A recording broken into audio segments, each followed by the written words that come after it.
right there that you just saw was a potential deal that I got going on here in the Dallas-Fort Worth area. It's the first potential deal in Dallas-Fort Worth of 2025. First appointment in Dallas-Fort Worth of 2025 and the first potential deal. So that appointment actually went super smooth, and we came to an agreement on a price, and I will explain the full details of the deal and break it down later. But that appointment was a success. We came into an agreement on a number. We're probably gonna get the contract signed this weekend, and then first thing on Monday we'll take it to the title company. It'll be the first deal that we lock in Dallas-Fort Worth.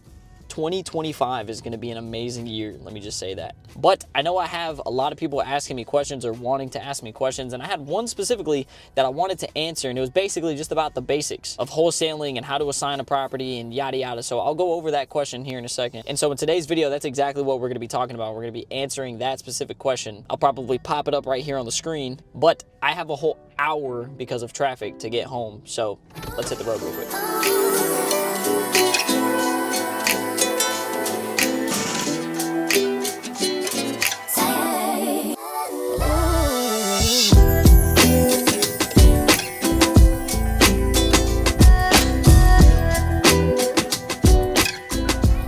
When you first start looking into real estate wholesaling and you first start learning it, I feel like it's kind of cloudy. There's not many people that explain the process like to the T, but I'm glad that this question was asked. He was asking me to explain the whole process from start to finish, and long story short, right, not to, there's a lot of little details and a lot of different things, a lot of different variables, but in the simplest form, as a wholesaler, you are the middleman, right? Simply find someone who's looking to sell their property, right? Find a motivated seller, find a house, a vacant house, whatever it is.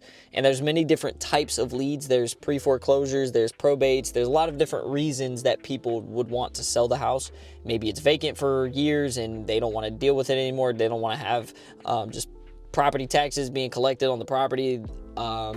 Maybe they owe a lot on the property, whatever, right? But nonetheless, you find someone looking to sell their house. And then from there, literally all you do, as long as the numbers make sense and you get the property at the right number, in order for you to assign it to a buyer who's going to flip it or rent the property out or whatever, you get that property under contract, right? Now that contract is called a purchase and sale agreement, or the purchase contract, whatever you want to call it, right? Simply just a contract agreeing that the seller is going to sell the property to you as the quote unquote buyer. And I feel like that's where a lot of people get confused. As a wholesaler, there's people out there that don't like wholesaling or don't know what it is. It's honestly best for you to go about it as if you are the buyer, and that's typically what most wholesalers do. Now, there is some people that actually don't mind wholesalers and will sell you the property as a wholesaler, but in most cases, it's just too confusing and too much to get into to explain the process to a seller of what a wholesaler does or what a wholesaler is, and a lot of them might not like it. So the best way to go about it is to go about it as if you're buying the property. So you're approaching the seller and approaching the whole process as if you are buying the property, right? As if you are an investor. So a lot of times what I say is, hey, I'm an investor in the whatever area, right? I'm an investor in the Dallas-Fort Worth area, and I buy properties cash as is, right? So you're coming about it as a buyer. You have to think, as a wholesaler, you have to think as a buyer. You have to think, okay, what is a buyer gonna have to come in and do to this property in order to get it up to standard, right? What number does a buyer need to be at? That way I know what to get this property under contract for, right? So as a wholesaler, yes, you're the middleman, but you also have to think as a buyer throughout the entire process. You have to think like an investor because that's who you're passing the property off to. So circling back and recapping, number one, explaining the entire wholesale process from start to finish, to finding the leads, finding the buyers. To find these leads, you can do something like driving for dollars, driving around neighborhoods looking for vacant homes, looking for properties with overgrown grass, yada yada. Or you can use a paid software to pull leads like pre-foreclosures, vacant properties, whatever. Number one, find someone who's looking to sell their house, find a property that is vacant. Then from there, you obviously have to cold call them, or you have to contact them and find the owner of the property, which you skip trace each property to find the owner, and then you give them a call, see if they're looking to sell their property, and if they are looking to sell, you have to get the property at the right number in order to put it in under contract for it to make sense. And all you have to do is literally, you can find a contract pretty much anywhere. Go to any YouTuber or look them up online. You'll be able to find a purchase and sale agreement. You either send that over or have the seller sign it in person, get the property under contract, and then from there, all you do is you take it to a title company, say, hey, I have a property that I want to put under contract, and then you send them over the purchase and sale agreement. And then from there, all the title company is going to do is just verify and make sure that title is free and clear, and then they're going to facilitate the entire deal. Quick little tip though, make sure that you call around in your area for title companies and make sure that they are wholesaler and investor friendly, because some of them don't like wholesalers. So call them and just ask them, hey, do you guys work with wholesalers? So after that, pass it off to the title company, and then immediately you're going to go off and find a buyer. If you don't already have buyers for your deal, you're going to go find a buyer. My favorite way, and I think the easiest way and the quickest way to find buyers, is to go to Facebook groups. Look up real estate Facebook groups or real estate wholesaling groups, whatever, on Facebook, and find every group that you possibly can, join them, and you're simply gonna drop the deal in the group, post pictures of the deal, your asking price, all the information of the property, everything,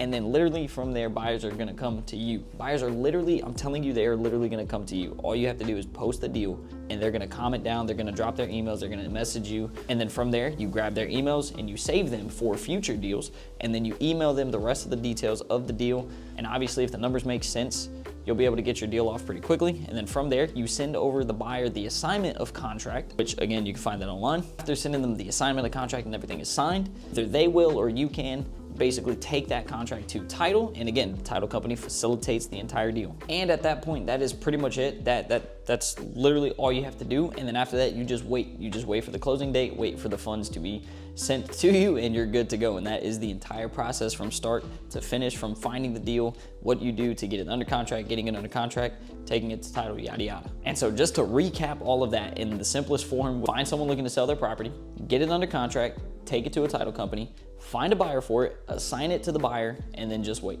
Now, another part of that question was, what happens if you can't find a buyer, or what happens in that scenario where the numbers might not be right or whatever? Are you on the hook to purchase the property? Technically, yes, but no at the same time. Let's say in a scenario where the numbers don't make sense and you can't find a buyer for your deal. And pretty much if you can't find a buyer, all that means is that the numbers just don't make sense, right? Because you'll be able to find a buyer for any deal as long as the numbers make sense, and you should be able to do it fairly quickly.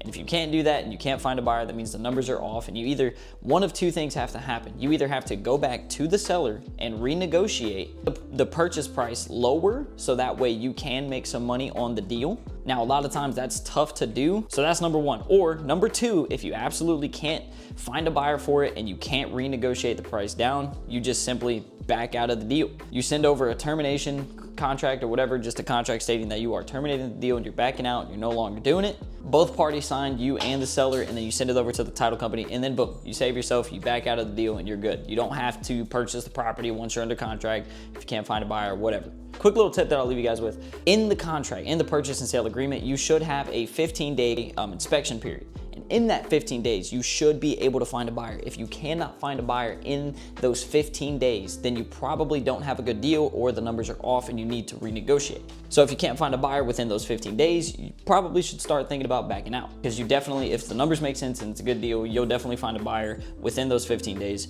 if not sooner. I hope that helps, and I hope that also answers the question.